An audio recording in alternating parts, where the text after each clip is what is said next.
Министерке, годинешниот откуп на така наречените Кембридж учебници за основното образование заглави откако МОН меѓу другото им побара на издавачите да докажат дека поседуваат авторски права за нивните учебници. Времето изминува, решение нема, како понатаму?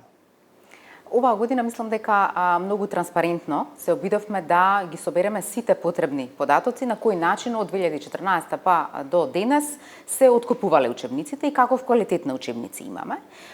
И затоа сметам дека тие како компании кои што учествуваат во таа јавна набавка се најдоа во чудо затоа што никогаш не се правело на овој начин, но за мене мислам дека сме во насока на навистина транспарентно добивање на информации кои што се потребни за Министерството и за граѓаните.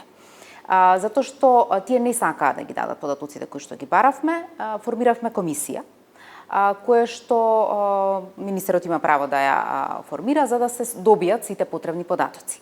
Од 2014 ги отворивме сите записници, сите одобренија за употреба на учебници кои што се дадени, како се водени постапките и комисијата си има детални записници за истото. Има и наоди, има и заклучоци по однос на истите тие.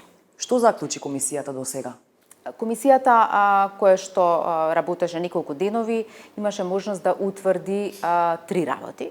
Едната работа е дека во даден број на записници за одобрение на учебниците се гледа дека едни учебници имаат повисоки поени од други учебници, а при тоа предлогот за одобрение се дава на оние со понисок број на поени и тука тие препорачува да сепак, затоа што ние не сме истражен орган, да тие записници се предадат на надлежните истражни органи и да се види како е стигнато до тоа одобрение за употреба на учебници.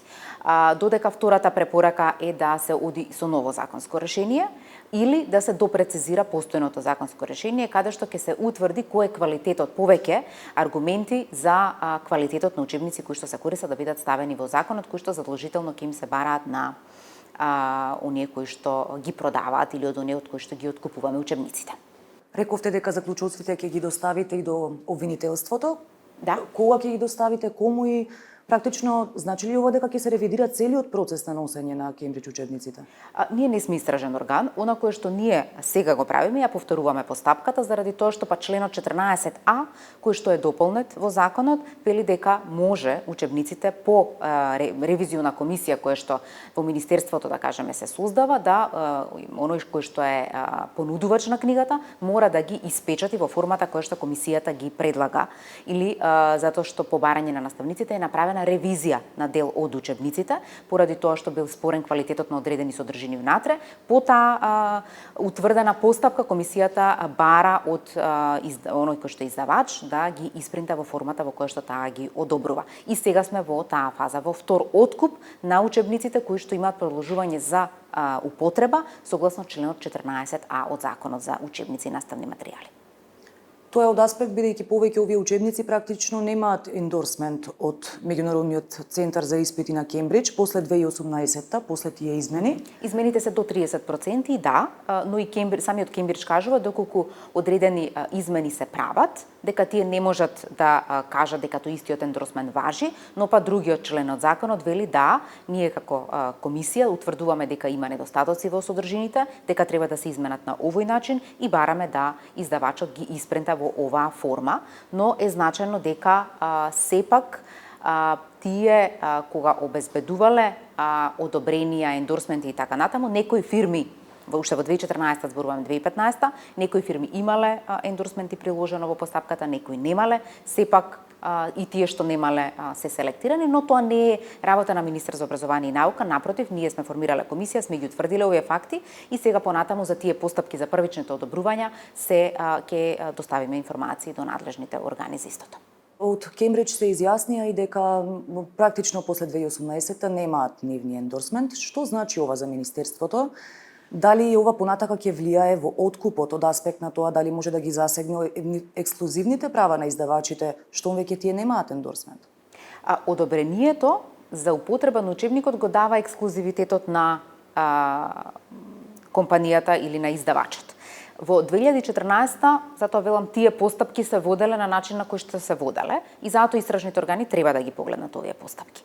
Но ова продолжение за употреба на учебникот е врз основа на 14А, каде што вели дека комисијата утврдува кои измени треба да се направат во учебникот, ги одобрува тие измени и се задолжува издавачот да ги испечати, каде што не се бара никакво одобрение дополнително, туку ова е таа постапка. Секако тие во моментот го немаат ендорсментот кој што го имале претходно, но измената е побарање на наставниците и на образовниот систем и тие имале обврска да го направат. Значи ли тоа дека државата може би фрла пари за лажни Кембридж учебници? Кембридж учебници, некако Кембридж учебници, туку адаптиран учебник по програма Кембридж. Тие учебници се адаптирани по програма Кембридж и тоа го покажува првиот ендорсмент кој што го имале, но во постапката го немале, го обезбедиле дополнително. Сепак, дали биле усогласени или не, оставаме да утврдат надлежните. Зошто? Затоа што некои учебници се делумно усогласени, а некои се целосно усогласени со Кембридж програмата и тука се тие бодувања од 11 до 15 поени така натаму и се гледа дека можеби се одбрани учебници кои што се делумно, а не целосно согласени. Но тука сметам дека надлежните треба да го испитат тој дел од првите одобренија за употреба на учебници, затоа што продолжението на употреба на учебници се гледа дека е врз основа на корекции, побарање на наставниот кадар, затоа што имало технички грешки кои што биле утврдени во учебниците. Споменавте и законски измени на стариот постојниот закон за учебници, меѓутоа паралелно се очекува да се донесе и новиот закон. Зошто ќе го менувате стариот кога очекуваме нов закон? Новиот закон е во собрание и тој прави целосна демонополизација на да речеме откупот на учебници во државата и на тој начин ќе можат повеќе фирми, повеќе учебници да конкурираат и да бидат на пазар. Училиштата ќе утврдуваат кои од нив ќе ги откупуваат за одредена учебна година и одреден предмет.